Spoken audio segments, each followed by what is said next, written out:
Hello everyone, I hope you're having a lovely day. In this video I'll be talking about the new stuff coming in chat, admin and pseudo. With chat on the bottom you now have an eye button next to the range. This button allows you to turn on a sphere representing your effective range. While the character may be in contact, depending on the emote played or the use of an offset, the message might not reach the character. When the character is idling with no offset, the reception point is roughly around the waist area. It does not follow the model of the character if it moves around with an animation. This visual is to better grasp the range of your message rather than being an accurate tool. The nameplate is much better for that. Next, with every installation of pseudo comes environment control systems. The reason it is packed with pseudo and not with its own mod is that those systems will be used by other mods to provide control for various features. The first one is an attempt to improve Exile Land and Sipta's look. Here we are in Vanilla Exile Land. The new environment can be toggled in the player settings of pseudo. These are entirely optional and after a quick relog it can be turned on and off whenever needed. Once active, and after a quick relog, it can take a little while for the effect to kick in. Some effects can be individually tweaked and disabled, so we'll go through them. Image sharpness will overall increase edge definition, making textures seem more high resolution than they are. Its cost should be small.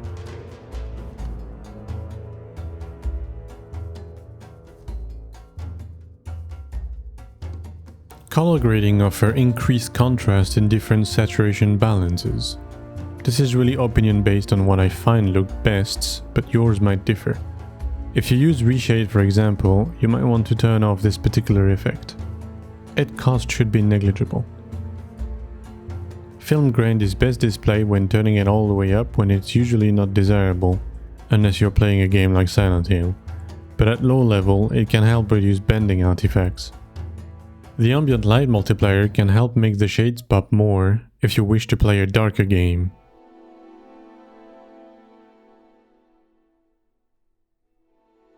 The volumetric fog setting is the shortcut to the same setting in the vanilla game, for convenience. It will turn off the most advanced fog rendering. You can also turn up or down the strength of the fog.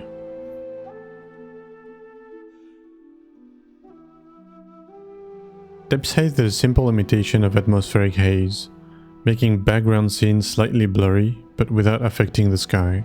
It can have a high cost depending on your hardware. The second part of the environment improvement comes in the form of decoration light settings. You'll find that in the pseudo-client settings as well. The DLS allows you to tweak player place decoration lights, to tune down the strongest and tune up the smallest, according to your taste. By default, the DLS does nothing substantial and leave everything pretty much as default.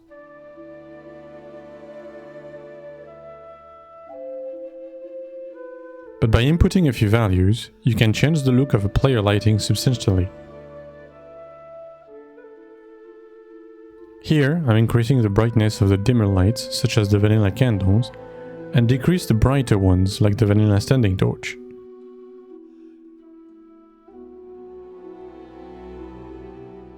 I'm also increasing the distance fall-off and tweaking the overall ranges.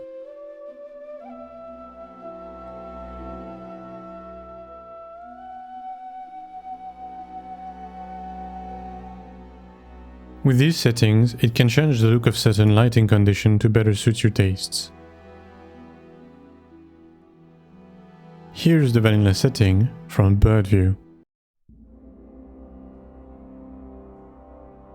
And the same view with the settings on.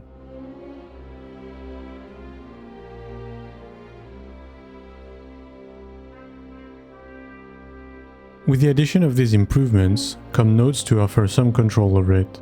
Those nodes are client-driven, meaning they will not make change server-wide, but instead only apply for the players that execute the node. You can then use that to apply effects to a local area. Included nodes are a day node to change the color during the day,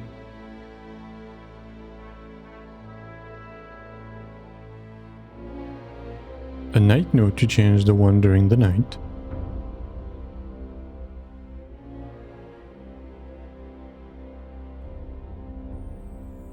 an Eclipse node to activate the Eclipse,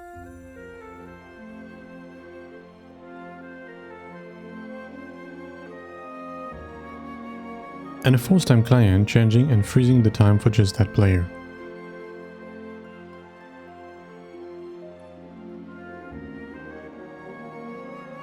Now to the rest of the patch. I've improved the kick from admin to disconnect rather than to close the game. A ban button was also added using a custom-made ban system.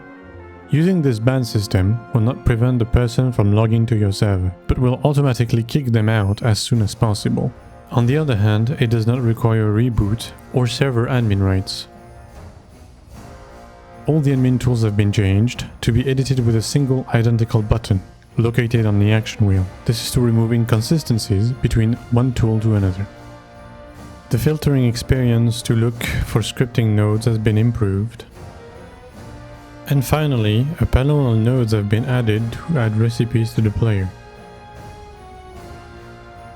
I will now leave you with a footage of an Exiland edit, Lost Civilization, that recently came with a jungle edit.